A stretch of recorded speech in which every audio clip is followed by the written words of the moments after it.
ఈ మధ్య స్కామర్లు జనాలని ఎలా మోసం చేయాలి అని కొత్త మార్గాలను వెతుకుతున్నారు. దానిలో భాగంగా ఎంతో మందిని ఒక కొత్త పదంతో మోసం చేస్తున్నారు. అదే డిజిటల్ అరెస్ట్. ఇదే విషయంపై ఈ మధ్య మన దేశ ప్రధాని శ్రీ నరేంద్ర మోదీ గారు తన మన్ కీ బాత్ కార్యక్రమంలో మాట్లాడుతూ డిజిటల్ అరెస్ట్, డిజిటల్ స్కామ్ మరియు సైబర్ ఫ్రాడ్ల నుంచి ప్రజలందరూ అప్రమత్తంగా ఉండాలని వార్న్ చేశారు. అసలు ఈ డిజిటల్ అరెస్ట్ అంటే ఏంటి, దీనివల్ల మనకొచ్చే నష్టం ఏంటి అనే విషయానికి వస్తే, ఎవరో ఒక తెలియని వ్యక్తి పోలీస్ లాగానో సిబిఐ లేదా ఈడీ అధికారిని నటిస్తూ మీ ఫోన్ నంబర్ పై మెసేజ్ పంపుతారు. లేదంటే వీడియో కాల్ చేసి డ్రగ్స్ కేసులోనో లేదా మనీ లాండరింగ్ లోనో మిమ్మల్ని డిజిటల్ అరెస్ట్ చేస్తున్నామని చెప్తారు. లేదంటే మీరు వేరే దేశానికి పంపించే పార్సెల్లో చట్టవిరుద్ధమైన వస్తువులు దొరికాయని చెప్తారు. మీరు ఎలాంటి పార్సెల్ పంపలేదని చెప్పినా ఆ పార్సెల్ కు సంబంధించిన డీటెయిల్స్ లో మీ ఆధార్ మరియు మీ ఫోన్ నంబర్ ఉన్నాయని చెప్తారు. తర్వాత మీరు వాట్సాప్ కాల్లో లేదా స్కైప్ కాల్లో ఉన్నట్లయితే అలాగే లైన్ లో ఉండమని చెప్తారు. ఎందుకంటే మీరు అరెస్ట్ అయ్యారని చెప్తారు. బెయిల్ కావాలంటే డబ్బులు పంపమని, డబ్బులు పంపిస్తే మీపై ఎలాంటి కేసు పెట్టమని మిమ్మల్ని నమ్మిస్తారు. ఆ వీడియో కాల్లో పోలీస్ యూనిఫామ్ లో ఉన్న వ్యక్తి మీతో మాట్లాడతాడు. పోలీస్ స్టేషన్లో లేదా ఏదైనా ప్రభుత్వ కార్యాలయం లాంటిది కనిపిస్తూ ఉంటుంది. దీంతో ఆ ఫోన్ రిసీవ్ చేసుకున్న వ్యక్తి భయపడిపోయి డబ్బు కూడా పంపించేస్తాడు. అంతే, మీ డబ్బు స్వాహా అయిపోతుంది.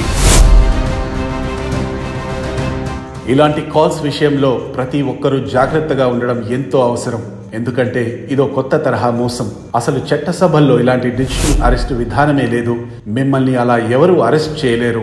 ఈ విషయం మీరు ఖచ్చితంగా గుర్తుపెట్టుకోవాలి. అంతేకాదు, స్కామర్స్ దగ్గర ఎన్నో కొత్త పద్ధతులు ఉంటాయి. మీకు తెలియని ఒక కొత్త నంబర్ ద్వారా మీకు వీడియో కాల్ వస్తుంది. మీరు ఎంతగా అవాయిడ్ చేసినా పదే కాల్స్ వస్తుండటంతో మీరు విసిగిపోయి ఫోన్ తీస్తారు. మీరు ఫోన్ తీయగానే ముందుగా బ్లాంక్ స్క్రీన్ వస్తుంది. ఆ తర్వాత హఠాత్తుగా ఒక మహిళ నగ్నంగా మీ ముందుకొస్తుంది. వెంటనే స్క్రీన్ షాట్స్ తీసుకుంటుంది. నువ్వు ఫోన్ వీడియో చూస్తున్నావని బెదిరిస్తుంది. ఆ తర్వాత డబ్బులు డిమాండ్ చేస్తుంది. లేదంటే ఈ స్క్రీన్ షాట్స్ అందరికీ పంపిస్తానని బ్లాక్మెయిల్ చేస్తుంది. చాలా మందికి సిబిఐ లేదా ఇతర ప్రభుత్వ విభాగాల నుంచి పంపించినట్లు ఈమెయిల్స్ వస్తుంటాయి. వాటిపై స్టాంప్స్ కూడా ఉంటాయి. చూడటానికి అవి వారు పంపించిన నోటీసుల్లాగా ఉంటాయి. మనపై దర్యాప్తు చేస్తారేమో అని అనిపిస్తుంది. అవి కూడా పెద్ద ఫ్రాడ్ మెయిల్సే. ఇప్పటి వరకు ప్రజల నుంచి 31 లక్షల సైబర్ క్రైమ్ ఫిర్యాదులు నమోదు చేసినట్టు ఈ ఏడాది ఆరంభంలోనే ప్రభుత్వం విడుదల చేసిన గణాంకాలు చెప్తున్నాయి. ఈ రకమైన మోసాలతో 2023-24 సంవత్సరంలో దాదాపుగా 177 కోట్ల రూపాయల సొమ్మును ప్రజల నుంచి దోచేశారని ఆర్థిక శాఖ సహాయ మంత్రి పంకజ్ చౌదరి లోక్సభలో చెప్పారు. ఈ డబ్బంతా డెబిట్, క్రెడిట్ కార్డులు మరియు ఇంటర్నెట్ ఫ్రాడ్ల ద్వారా కాజేశారు. ఇవే కాకుండా ఇతర ఇంటర్నెట్ మోసాల ద్వారా ఇంతకంటే ఎక్కువ డబ్బే దోచుకున్నారని ఆయన చెప్పారు.